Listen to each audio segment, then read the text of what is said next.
Pumanaw na umano ang isang magnanakaw na nahuli ng mga residente matapos ma-corner ng mga residente ng naturang lugar.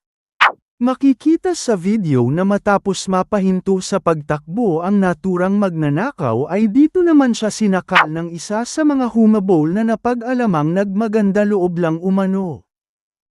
Makikita pa sa video na nabitawan pa ng magnanakaw ang mga dalang pera dahil sa mahigpit na pagsakal sa kanya ng isang residente.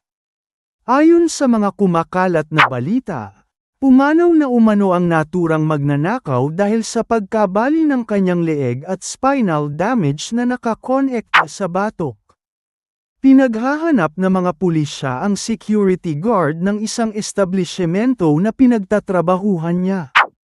Ayon pa sa mga netizens, hindi umano magandang halimbawa ang ginawa ng mga residente at dapat umano ay dinala sa presinto at hindi sinaktan ng ganon. Tila maraming netizens ang hindi nagustuhan dahil sa pagmamagandang loob ng mga ito at imbis na pagpuri ang kanilang matanggap ay umani pa ito ng panbabatikos dahil sa nakakaawang isang magnanakaw.